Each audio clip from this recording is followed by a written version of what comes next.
우리로 그리스도 안에서 항상 승리하게 하시며 우리를 통해서 모든 장소에서 그리스도를 아는 냄새를 나타낼 수 있게 하시는 하나님께 감사드립니다. 우리는 구원받는 사람들에게나 멸망하는 사람들에게나 하나님 앞에서 그리스도의 향기입니다. 아멘. 하나님의 사랑을 더 알아가면 알아갈수록, 그리고 하나님 앞에 그 감사함이 되게 크면 클수록 이상하게 생각나는, 막 반대쪽에서 반대급으로 올라오는 한 가지가 있는 것 같아요.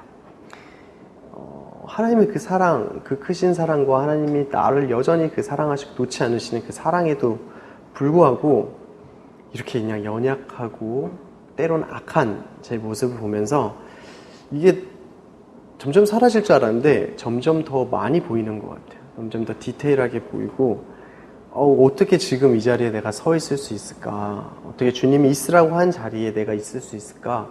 누구한테 저는 하나님의 자녀입니다, 아들입니다 라고 말할 수 있을까? 어떻게 때로는 하나님한테 다시 아버지하고 이렇게 나아가는 것도 해도 되나? 라는 생각? 그런 한탄을 하기도 해요. 그래서 만약에 누군가가 저한테 네가 무슨 자격으로 거기서 그 말씀을 전하고 그렇게 있을 수 있냐? 라고 물으면 가끔은 아무 말도 못하고 그러니까 말이야 라고 밖에 할 수 없는 그런 저희 모습을 이렇게 봅니다. 그래서 물론 우리는 우리의 행위가 아니라 하나님의 은혜와 그 하나님의 약속으로 이렇게 살아가고 있다는 것을 알고 있죠. 그리고 그럼에도 불구하고 그 사단의 거짓말과 그 사단의 참소가 우리의 마음을 그 나락 끝까지로 끌고 가서 그 깜깜한 어두컴컴한 그 바닥에 내팽겨 쳐버리는 것 같아요. 사단은 알고 있어요. 자신이 우리를 아무리 참소하고 정죄해도 하나님께서는 들어주지 않으신다는 것을 알고 있어요. 그래서 사단은 표적을 바꿨어요. 하나님이 아니라 우리에게로. 그래서 그리스도 안에 있는 그 신자에게 작업을 합니다. 그래서 우리의 귀에다가 우리의 생각에 대고 우리의 제일 약한 부분을 살짝 건드리면서 비집고 억지로 구겨서 들어와요. 그리고 그곳에 또아리를 틀고 자신의 영역을 넓혀가며 우리의 마음의 의심과 부정적인 것들을 심기 시작합니다. 사단이 이렇게 우리에게 들어와서 이렇게 거짓말을 할 때 우리는 무엇을 이렇게 말할 수 있을까요? 우리에게 우리의 연약함을 이렇게 들고 제 앞에 딱 나타나서 우리의 감정을 막 이렇게 짓밟으면서 너의 자격이 뭔데? 네가 무슨 권리로? 이렇게 해서 논하면 우리는 무엇을 이렇게 대답할 수 있을까요? 막 올라오는 그 감정 때문에 이성은, 그 약속에 대한 그 이성은 저마치 구석에 몰려가서 저 구석에 가서 이렇게 쭈그리고 있어서 아무 힘도 없고, 우리의 믿음의 그 흔들리는 그 상황 가운데 그래서 우리는 무슨 얘기를 하고 무엇을 붙잡을 수 있을까? 어떻게 또 견딜 수 있을까요? 이게 우리가 이렇게 만나는 상황인 것 같아요. 우리의 이 땅에서 삶을 살아가면서 그 얼마나 영악한지 사단이 그렇게 우리의 마음을 뒤흔들고 괴롭힐 때가 있습니다. 오늘 고린도 후서의 사도 바울의 마음도 아마 그랬을 거라 생각이 돼요.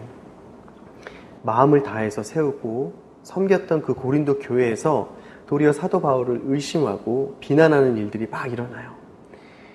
거짓 선지자다. 거짓을 전했다. 돈을 밝히는 사람이다. 별의별 그 충상모략이 일어납니다. 사도 바울은 참 여기저기서 의심을 많이 받은 것 같아요. 모략도 많이 받고. 사도 바울은 그것을 해결하고자 편지를 보내요. 그리고 또 찾아가기까지 합니다. 그런데 오히려 더 박대한 대우를 받고 좋지 못한 결과를 가지고 돌아와요. 비통한 가운데 아무 대우도 받지 못하고 돌아옵니다. 그러고 나서 다시 디도를 보냈지만 그럼에도 아직 오지 않는 그의 소식 때문에 그 마음이 그 고린도 교인들에 대한 마음과 그 디도가 가져올 소식에 대한 그 마음 때문에 애통하고 막 안절부절한 상태로 있었던 것 같아요. 고린도후서 그 11장에 28절 29절에 사도 바울이 이렇게 고백을 해요. 자신의 그 고난, 자신이 받았던 그 어려움을 이야기한 뒤에다가 그런데 이와 별도로 날마다 나를 억누르는 것이 있으니 곧 내가 모든 교회를 위해 염려하는 것입니다. 누가 약해지면 나도 약해지지 않겠습니까? 누가 죄에 빠지면 내 마음이 타지 않겠습니까? 라고 사도 바울은 자신의 그 애타는 마음, 그 상한 마음, 속상한 마음을 이렇게 전하고 있어요. 상상할 수도 없지만 이 마음이 어찌나 컸던지 그가 가장 좋아하고 가장 가치를 뒀던 복음전도, 복음을 전하고 교회를 세우는 일도 그것에서부터 한 발 물러서는 마음을 보여줍니다. 오늘 본문의 앞절 12절 13절에서는 이렇게 되어 있어요. 내가 그리스도의 복음을 위해서 드로아에 갔을 때 주 안에서 내게 문이 열렸습니다. 이 말은 그 복음 전도의 길이 열렸고 상황이 좋아졌다라는 거예요. 그래서 이제 복음을 전하고 교회를 세우면 되는 상황인데, 그러나 나는 내 형제 디도를 만나지 못함으로 이때 디도를 고린도에 보냈거든요. 근데 그에게 아직 돌아오지 않는, 그 소식이 어떻게 됐는지 모르는, 그래서 내 심령이 편치 않아 그들과 작별하고 드로아에 있는 사람들과 작별하고 마게도니아로 갔습니다. 마케도니아로 넘어갔대요. 자기가 생각해보세요. 오직 예수님만 붙들고 그 예수님이 위대해지고 예수님을 전하는 것을 필생의 삶의 목표로 삼고 또 그 가장 큰 가치를 둔 그가 얼마나 마음이 아프고 힘들었으면 그 문이 열렸음에도 불구하고, 그걸 본인이 알매도 불구하고 다른 사람들에게 맡기고 본인은 마케도니아로 넘어온 거예요. 이 고린도 교회에 대한 그 마음이 너무 아프고 힘들었던 그 상황 가운데 사도 바울이 어떻게 기도하고 어떻게 고백하고 있는지 우리가 본문을 보면서 우리도 그 고백 가운데 그 힘을 좀 같이 얻었으면 좋겠습니다. 사도 바울은 먼저 무엇을 고백하냐면 하나님께 감사를 드립니다 라고 14절이 시작돼요. 엄밀히 말하면 감사는 하나님에게 라는 말로 시작이 됩니다. 근데 이 감사라는 단어가 그 베이직에 이런 게 있어요. 은혜, 은총, 호의라는 의미를 가지고 있는 단어예요. 그러니까 이 단어의 핵심 메시지는 이 감사의 이유가, 그 감사의 근원이 바로 하나님의 은혜, 하나님의 은총에 있다라는 거예요. 하나님의 호의에 있다라는 거예요. 그러니까 자신의 상황이나 자신의 상태에 상관없이 오직 하나님에 의해서, 하나님의 약속으로, 하나님께서 하나님이시기 때문에 우리가 받을 수 있는 그 은혜에 대해서 먼저 감사하는 거예요. 그 감사를 고백하고 있어요. 그러니까 우리의 감정이나 우리의 마음의 상태, 우리의 행동, 우리의 연약함으로 인한 짓는 죄들, 아니면 우리가 넘어지는 그 죄들, 아니면 우리가 감정에 휩쓸려서 하나님의 믿음을 보지 못하고 있을 때든, 우리의 마음의 상태가 요동하고 불안한 상태이든, 그것도 상관없이 은혜를 베푸시는 하나님이기 때문에 일어날 수 있는 거예요. 우리가 이 자리에 있을 수 있고 하나님의 자녀라고 용납받는 이유는 우리가 기도를 많이 해서도 아니고, 우리가 좀 더 주님의 말씀에 통달해서도 아니고, 우리가 하루에 100번씩 예배를 드린다 해도 그것은 우리에게 아무 자격을 주지 않아요. 우리가 이 자리에 있을 수 있는 건 딱 하나입니다. 하나님께서 은혜를 베푸셨어요. 하나님께서 우리를 붙드시고 다시 회복시켰기 때문에 우리가 이 자리에 있을 수 있습니다. 그러니까 자기 자신을 우리에게 던져버린 그 하나님의 사랑에서 끊어낼 수 있는 것은 아무것도 없어요.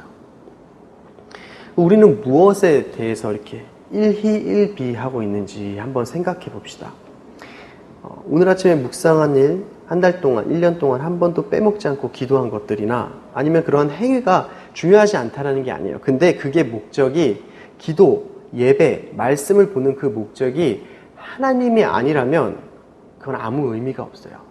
단지 시간을 채우고 내가 그것을 했다라는 행위에 목적을 두고 있다면 그것은 아무 의미가 없습니다. 아니면 하나님께 무엇을 얻어내기 위한 수단으로 내가 10,000시간, 1000시간을 기도했으니 들어주실 수 있지 않을까라는 그런 수단으로 여기려는 것이라면 아무 의미가 없어요. 하나님께 우리가 붙어있을 수 있는 조건은 우리의 행동에 달려있는 것이 아니라, 우리가 무엇을 이루는 것에 달려있는 게 아니라 하나님의 은혜 때문이라고. 그리고 그 은혜는 절대로 요동하거나 흔들리지 않습니다. 우리의 마음을 지탱하고 있는 그리스도의 반석은 절대로 꺼지거나 없어지거나 흔들리거나 요동하지 않습니다. 그래서 그 은혜를 더 알고 그 안에 머물고자 하나님 앞에 말씀을 보고 기도하고 하나님을 만나는 일이 우리의 기쁨이 될 수 있는 거예요. 또 그 말씀을 통해서 우리가 그 안정감을 받을 수 있는 거예요. 그러니까 그 외에 다른 목적으로는 우리가 말씀과 기도와 예배가 아무 의미가 없습니다. 그러니까 우리의 마음이 무엇에 의해서 요동하고 있는지 살펴봅시다. 우리의 마음을 잘 걸어놔야 돼요. 전에도 한번 나눴지만 우리가 우리의 마음을 무엇에 거느냐에 따라 우리의 마음은 폭풍처럼 휘날리냐 아니면 호수처럼 잔잔하게 머물고 있느냐를 결정할 수 있습니다. 사도 바울은 또 감사를 하는데 무엇을 향해서 감사하냐면 그리스도 안에서 항상 승리하게 하시는 것으로 인해서 감사를 고백하고 있어요. 하나님께서 승리하게 하십니다 라고 고백을 하는 거예요. 하나님께서 우리로 하여금 그리스도 안에서 항상 승리하게 하십니다 라고 말하고 있어요. 그럼 승리란 무엇일까요? 믿음의 승리. 세상에는 참 많은 믿음의 모양이 있습니다. 다니엘같이 하나님 앞에 축복을 받고 부와 권력 안에서 하나님을 강력하게 하나님의 그 살아계심을 드러내는 사람, 또 그렇게 믿음을 사시는 분이 계십니다. 아니면 다니엘이나 세 친구처럼 사자굴에 던져지거나 생명의 위협을 받는 상황 가운데 기도로서 구원을 받아서 하나님께서 살아계신다라는 것을 증거하는 사람들도 계세요. 신약의 많은 사람들처럼 병고침을 받는 사람들도 있습니다. 그리고 또 회복되어서 하나님의 살아계심을 증거하고 하나님의 종으로서 열심히 섬기시는 분도 많이 계십니다. 반대로 이사야나 바울같이 핍박이나 고난 가운데 살면서도 그렇게 살면서 하나님의 도우심과 하나님의 살아계심을 증거하는 분이 계세요. 마음이 조금 아리지만 세례 요한과 같이 순교하심으로 하나님에 대한 믿음을 지키고 또 하나님을 전하시는 분도 계십니다. 지금도 많은 분께서 이렇게 순교로 하나님을 증거하고 있어요. 또 사도 바울처럼 병고침을 받지 못했지만 하나님의 마음을 받아서 그 병과 함께 순종하며 믿음을 증거하는 분들도 많이 계세요. 근데 이런 믿음의 모양을 가지고 우리가 어떤 믿음이 더 좋고 어떤 믿음이 더 우월하다라고 판단해서 이야기를 할 수가 없죠. 어떤 삶이 하나님 보시기에 승리한 것인가? 어떤 믿음의 삶의 모습이 우리가 봤을 때 승리했다고 생각이 되는가? 이런 것은 어떤 믿음의 모양이나 모습으로 결정되지는 않습니다. 만약 그랬다면 다니엘은 성공한 거고 이사야는 실패한 게 될 거예요. 다니엘과 세 친구는 구원을 받아서 기도함으로 하나님께 구원을 받았지만 기도했지만 구원받지 못한 세례 요한, 헤롯 왕에게 목배임을 당해서 죽은 세례 요한은 실패한 게 되겠죠. 병고침을 받은 사람들은 성공한 거지만 병고침을 받지 못한 사도 바울 같은 사람은 실패한 게 될 거예요. 이런 모습으로, 이런 모양으로 하나님의 믿음을 성공했다, 실패했다. 이 믿음을 성공했다, 실패했다라는 말 자체도 의미가 없는 것 같습니다. 그렇죠?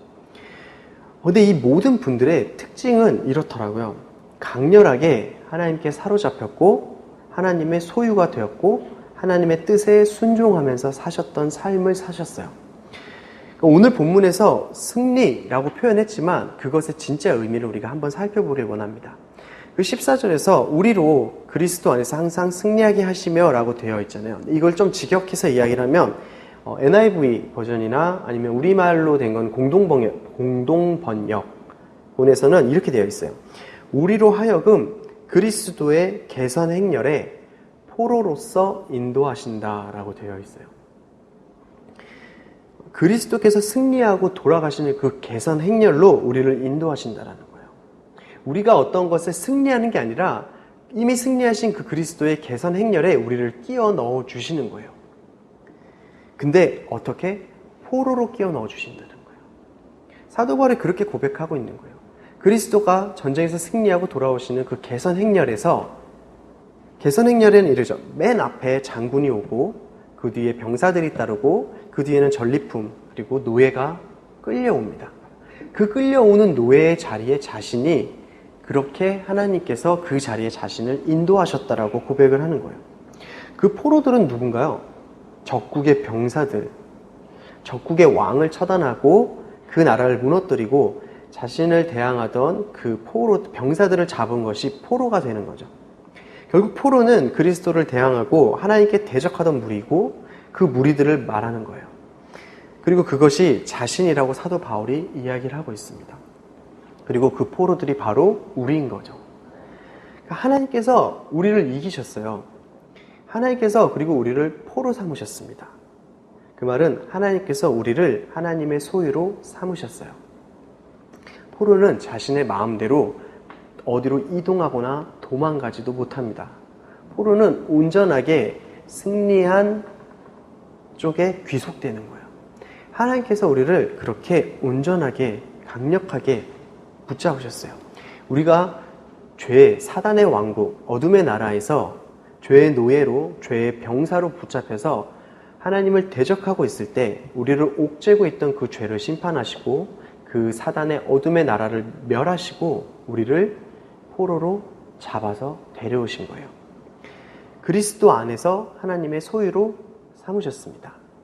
아들의 나라로 옮기셨다고 골로새서에서 이야기를 하듯이 우리가 또 자신이라는 우상에 지배돼서 오직 나의 안위, 나의 평안, 나의 만족, 나의 기쁨, 나만을 바라보고 외치면서 나한테 온전히 사로잡혀 있을 때 우리에게서 승리, 나 자신에게서 이기시고 우리를 자유케 하셔서 하나님의 소유로 삼으셨어요. 그러니까 우리가 자아가 얼마나 강하든지 우리를 속박하는 죄가 얼마나 강하든지 관계가 없습니다. 이미 승리하셨고 그리스도 안에서 항상 하나님은 우리를 소유하십니다. 그분께서는 우리를 이미 가지셨어요. 그리고 항상 우리를 하나님의 소유로 이끌어 들이시고요. 붙잡고 계십니다. 그렇게 우리를 전리품으로 소유 삼으신 것을 승리하게 하셨다라고 이야기를 하고 있습니다. 그러니까 우리 삶에서 승리는 다른 게 아니라 하나님의 소유가 되는 거예요. 하나님의 것이 되는 겁니다. 구원받아 하나님 앞에 자녀로서 서는 거예요. 우리는 정말 하나님의 소유가 되었습니까? 우리의 자아는 졌어요. 우리의 주인이던 죄는 심판받았습니다. 그리고 우리를 이제 붙들고 구속하는 분은 오직 하나님 한 분뿐이세요. 그리고 그분은 선하십니다. 좋잖아요. 우리를 구속하고 우리를 이제 우리의 주인 되신 분이 세상에서 유일하게 온전하게 선하신 분이신 거예요. 그분이 우리의 주인이 되셨고 우리는 이제 그분을 섬겨야 될 자리에 있는 거예요. 그게 마땅히 우리가 해야 할 일입니다. 사도 바울은 또 어떤 이야기를 하냐면 우리를 통해서 모든 장소에서 그리스도를 아는 냄새를 나타낼 수 있게 하시는 것에 대해서 감사하고 있습니다. 그러니까 사도 바울이 이 냄새의 개념을 가져와서 사용을 하는데 이 냄새의 개념도 역시 개선행렬에서 나왔어요. 로마에서 전쟁을 해서 이제 개선 행진을 할 때 그 행진하는 길 옆에 향을 피웁니다. 그럼 그 향 냄새가 퍼져나가게 돼요. 그리고 또 그들의 신전까지 행진하고 희생 제물을 드릴 때 피우던 또 향을 피우던 그런 모습에서 가져온 건데 개선행렬 시 피어나는 향 냄새를 맡은 사람들은 무엇을 기억하게 되냐면 우리가 이겼다라는 것을 기억하게 돼요. 이 로마 시민들은 자신들의 나라가 이겼다, 승리했다라는 걸 기억해내고 기쁨 가운데 있게 됐죠. 로마 시민들이 그 개선 행렬이 온다는 소식을 듣지 못하고 들어오는 걸 모르고 있을지라도 이 향 냄새가 퍼져나가고 그 향 냄새를 맡는 순간에 알게 되는 게 하나 있어요. 개선 승리했다. 우리나라가 이겼다라는 사실을. 그렇게 그들이 향 냄새를 맡고 그들의 승리를 알았듯이 우리를 통해서 그리스도를 아는 냄새를 나타난다 하시는 것은 우리를 통해 하나님께서 그리스도 안에서 우리를 승리하게 하신다는 것을 모든 사람이 알게 하신다는 거예요. 그러니까 뭐냐면 모든 사람이 우리를 통해서 그리스도가 모든 사람에게 드러나고 우리가 세상에 드러나게 하신다라는 거예요. 냄새는 감출 수가 없죠. 냄새는 어떻게 해도 감출 수 없습니다. 좋은 냄새든 나쁜 냄새든 냄새는 반드시 드러나게 돼 있어요. 그 냄새의 범위에 있는 사람은 누구나 다 알게 됩니다. 그것을 모르는 사람이 있을 수가 없고 우리는 그것을 숨길 수도 없고 감출 수도 없어요. 그리스도를 아는 것도 마찬가지로 드러나는 것이 마땅합니다. 드러나지 않을 수가 없어요. 그리스도를 안다는 것은 다른 사람들 있죠. 그리스도를 모르는 사람들과 구별될 수밖에 없는 거예요. 여러분, 성도라는 단어 아시죠? 우리 많이 서로에게 성도라고 표현을 하는데, 그 성도라는 단어는 거룩한 무리, 거룩한 사람들의 모임이라는 뜻이에요. 거룩은 무슨 뜻이냐면 자르다, 구별되다 라는 의미가 있어요.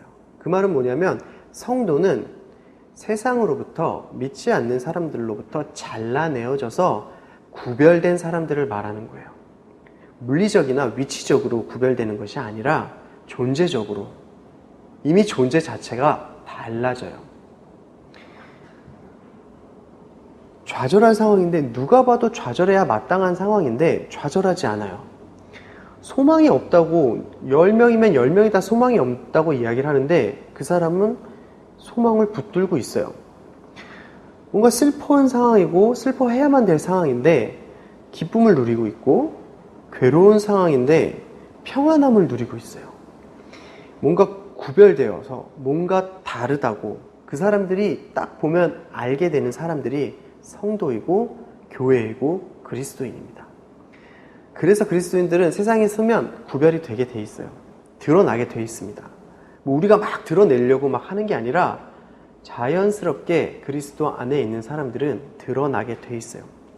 모두가 다 누워있는데 한 명만 서 있으면 드러날까요? 안 드러날까요? 너무 잘 드러나죠. 그런 것처럼 그리스도인은 세상과 다르기 때문에 드러나는 것이 당연합니다. 다 오른쪽으로 가는데 혼자 왼쪽으로 가고 있으면 너무나 많이 드러나죠. 우리를 그렇게 다르게 구별해서 세우신 분이 바로 하나님이시고, 우리가 구별되었음을 모든 장소에서 알게 하시는 분도 하나님이신 거예요. 그러니까 우리는 구원받는 사람들에게나 멸망받는 사람들에게나 하나님 앞에서 그리스도의 향기입니다. 이 그리스도의 향기라는 말을 들으면 꼭 기억나는 말이 있어요. 예전에 어떤 목사님이 이 구절을 설명하면서 했던 이야기인데 이런 내용이었던 것 같아요. 화장실, 그 푸세식 화장실 혹시 아시나요? 냄새 지독한? 아니면은 저기 한강 시민공원에 그 한여름에 한 8월쯤 떼약볕이 내리쬐는 화장실 안에 들어가 보셨나요? 지독하잖아요. 근데 그 화장실에 5분만 앉아 있어도 옷에, 온 몸에서 화장실 냄새가 진동을 하는데, 그리스도 안에 푹 잠겨 있으면 우리 안에 그리스도의 향기가 가득 배지 않을까라고 어떤 목사님한테 이렇게 자기의 이야기를 했다는 내용. 근데 그거를 들으면서 되게 마음에 깊이 남았던 것 같아요. 제가 가끔 집에 가서 저희 딸을 이렇게 안아요. 저는 이제 딸을 안으면 희한하게 이렇게 머리가 이렇게 딱 오잖아요. 머리 냄새 이렇게 슉슉 맡거든요. 되게 좋아요. 그래서 맡는데 어느 날은 맡으면 알아요. 아, 얘가 이모랑 놀았다. 얘가 이모한테 안겨 있었다. 라는 게 딱 알아요. 왜 그러냐면 이모의 향수 냄새가 그 머리에서 나요. 몸에서 나요.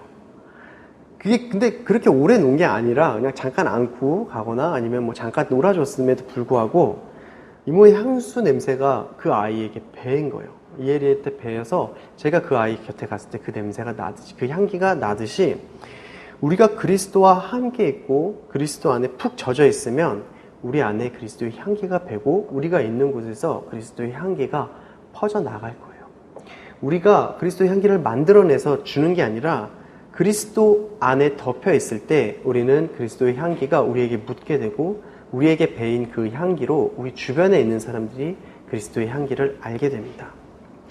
그리스도를 묵상하고 그리스도를 생각하고 그리스도께 순종하고 그리스도의 마음을 받고 구하고, 그렇게 종일 그리스도 안에 푹 젖어 있으면 우리 안에 그리스도의 향기가 진하게 배지 않을까 싶습니다.